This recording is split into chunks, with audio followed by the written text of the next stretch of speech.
Most women nice guys are attracted to do not put up with assholes. Most women nice guys are attracted to put up with assholes who they thought were nice guys. What's up, nice guys? Terrence Terry here, and welcome to Nice Guy Game. I'm on a continuing mission to help nice guys be a little bit better at being nice, one podcast at a time. And today, we're going to talk about one especially important reason why women choose jerks over nice guys. And we're going to also talk about why I believe it's important for us to forgive these women for doing so, or at least not be so hard on them. And I think it will help us to forgive these women by understanding the most common type of jerks that women are choosing over us. They're choosing jerks who are pretending to be nice guys. Or as I like to say, they're choosing jerks who are using the nice guy name in vain. That expression, nice guy name in vain, is a play on the Christian expression, taking God's name in vain. See, it's considered blasphemy in the Christian religion to use the name of God to commit evil or to pretend to be serving his name while in fact doing the opposite. And that's a lot like what these jerks are doing.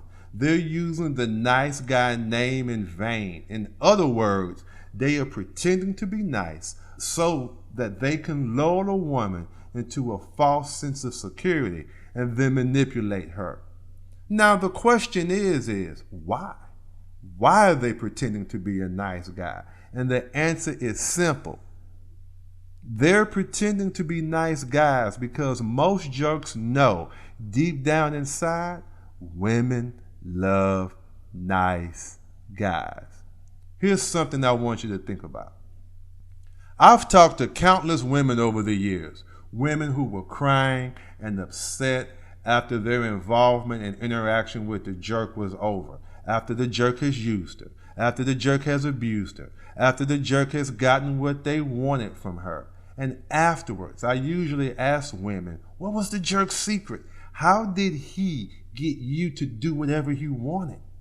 How did he get you to give up your money, take the abuse, sacrifice your dignity? What did he say? What was the source of his power? What was his secret? I must know. Tell me, tell me, tell me, tell me. And what I've found consistently over the years is that 66.6% of the time, the woman will say some variation of, I don't know, in the beginning he just seemed so nice.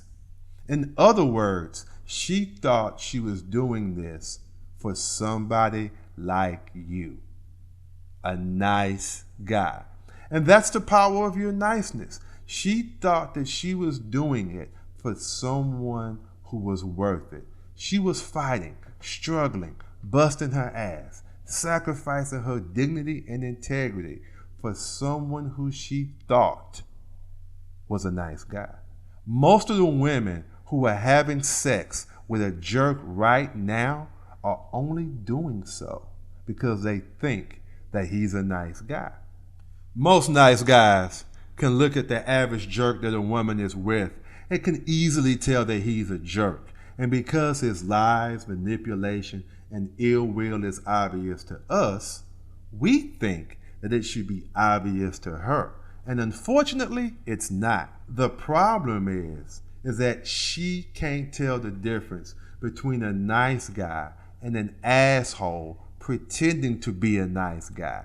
She can't tell when an asshole is using our name in vain.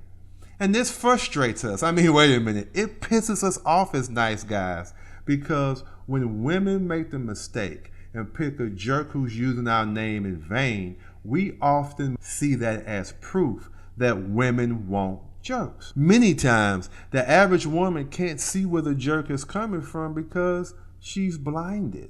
She is so wrapped up in her happiness of finally finding what she's looking for. She believes she's finally found a nice guy who will treat her right. The woman can't see the jerk's cruel intentions. It's hard to determine somebody's sincerity until after they have gotten what they want. And normally by then, it's too late. After the jerk has gotten what they wanted from the woman, then the real person comes out. That's because the jerks know they don't have to pretend to be nice anymore. Let's take loaning money, for example. If someone were to tell you, hey, I need to borrow $1,000 so I can pay my rent, can you help me out? You know you can trust me. I'm nice. I'm a nice guy. You can trust my niceness.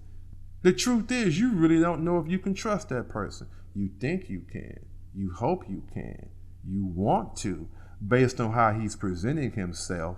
And you feel like you should because, hey, he's a nice guy, but you never really know. But what do? You decide to take the chance and you let him borrow the $1,000 based on the premise that he seemed nice and trustworthy. Now, after he's gotten the money, we get a chance to see what this person is really all about. But we have no way of knowing for certain if you can trust him without giving him the money. What would happen if he borrowed the money and didn't return it to you? You're going to feel like a fool. You're going to feel hurt. You're going to feel lied to. You're going to feel manipulated. And you're going to do your best to make sure no one ever does that to you again. Now, what if later I, who was sincere, came to you and asked you to borrow $1,000 because I needed to pay my rent? And I tell you, hey, you can trust me. I'm nice. Trust my niceness. In fact, I'm the militant nice guy. Now, you would naturally be skeptical of me, and you would naturally be hesitant to trust me and my niceness. In fact, you would probably take out your frustrations on me for what the last so-called nice guy did to you. You would make me pay the price for what that last fake nice guy put you through. And this is why many times you also feel resistance and pushback from women when you declare yourself as a nice guy, because she's thinking about the jerk who played her by looking and sounding and acting just like you're looking and sounding and acting. Her resistance to you is her doing her best to ensure that she will never be taken advantage of again, which is quite understandable. And that's why you feel like you're constantly having to pay for the mistakes that other men have made. But remember this, most women do want nice guys and are actively trying to choose one. But most of the time, they're simply falling for the jerk's manipulation. They're being scammed. They can't see the full picture until it's too late. And if you can learn to see things from that perspective, then it will help you to believe in your niceness even more. And this is why I say we should forgive these women, or at least understand where they're coming from. But the reason why I say we should forgive them is because if we can forgive these women, then it will help us to forgive ourselves.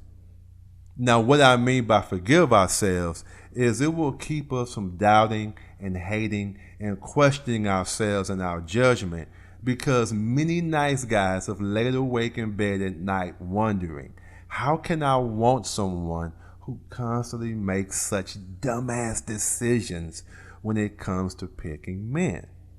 If I can't trust women to make good decisions when it comes to picking men, if I can't trust her to pick someone who's good for her over someone who's bad for her, then what does that say about me because I want one of these women so bad? It would help us greatly to realize that more often than not, these women are doing the best they can with the information that they have. And I know at times it can be hard to believe, but women are not mind readers. And if you can learn to see women through those lenses, that they're choosing jerks who are using our name in vain, then it will help you to keep from questioning your desire for them. And it will help you to appreciate your desire for them. What's a woman going to call the jerk she's having sex with right now?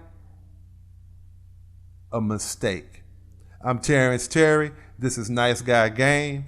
Be sure and click subscribe so you don't miss out on none of this game, baby. You don't want to miss it. It's a lot of Nice Guy Game to come, and I don't want you to miss it. I'm Terrence Terry. I'll talk to you next time. Peace. You next.